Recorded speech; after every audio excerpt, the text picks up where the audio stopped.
The life cycle of a claim. The 7 steps in a life cycle of a claim are patient pre-registration, establish financial responsibility, patient check-in and check-out, superbill, prepare and transmit claim, monitor payer adjudication, generate patient statement and follow-up payments and collections. Patient pre-registration. When a patient calls a clinic to schedule an appointment, the life cycle begins. At this time, the scheduler will ask for basic information such as the patient's full name, birth date, address, phone number, and insurance information, along with the reason for the visit. Establish financial responsibility. Now it is time to find out who will pay for the services. Sometimes a prior authorization is required by the insurance company for certain services. This is the time to do that. There also may be a copay due at the time of service. All of that information will be established before the appointment begins.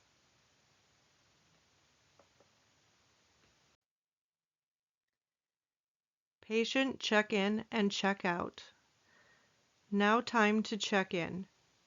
When arriving to your appointment, you will be asked to confirm all of the information that was collected when the appointment was scheduled.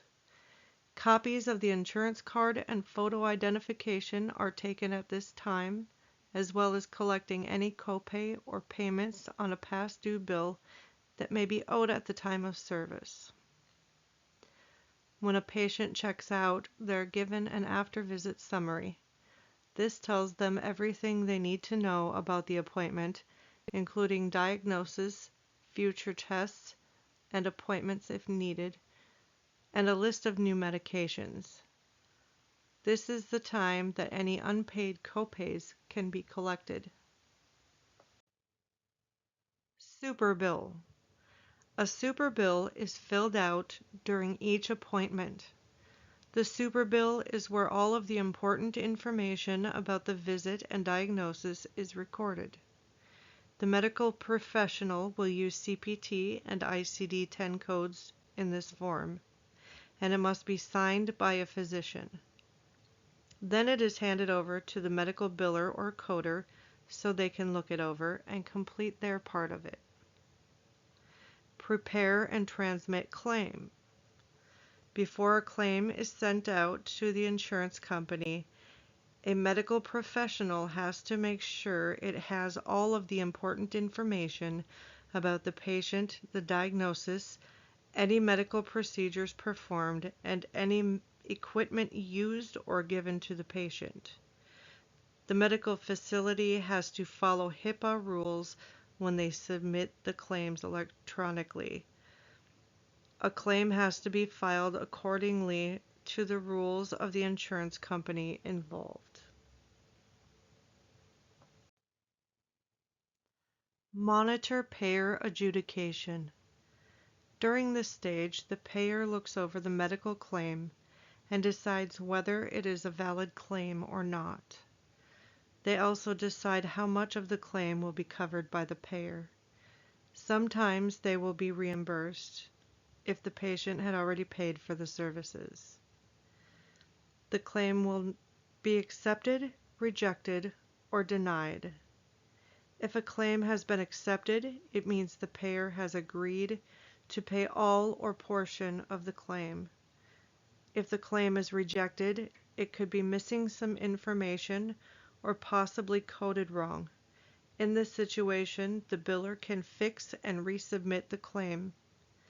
If the claim is denied, the payer is refusing to cover any of the claim.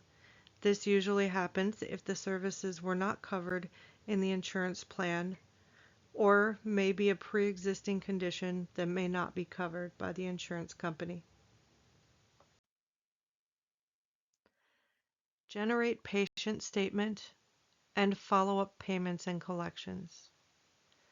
After it is decided how much the insurance company will cover, a statement is created and sent to the patient, showing a detailed statement explaining what services were carried out and how much the insurance company covered, along with the balance due by the patient and the due date. The statements are sent to the patients on the same day every month. After 30 days, a statement will be sent out reminding the patient of the balance owed on the account. At this time, the biller might also review the claim to see if the patient may not owe any money towards the claim. After 60 days, another statement will be mailed.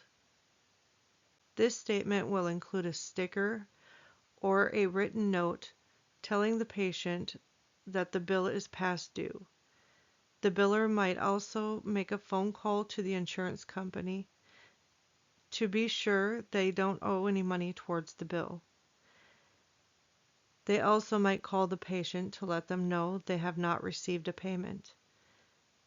There might be a note put in the patient's account, so when they check in for a future appointment, the receptionist can speak to the patient about it at that time. At 90 days, the statements are the final notice. The biller might call the patient before sending it to let them know that it's coming and to see if they would like to resolve it before it's sent to the collection agency. At 120 days, it will be sent to collections if the patient has made no effort to make payments toward the bill.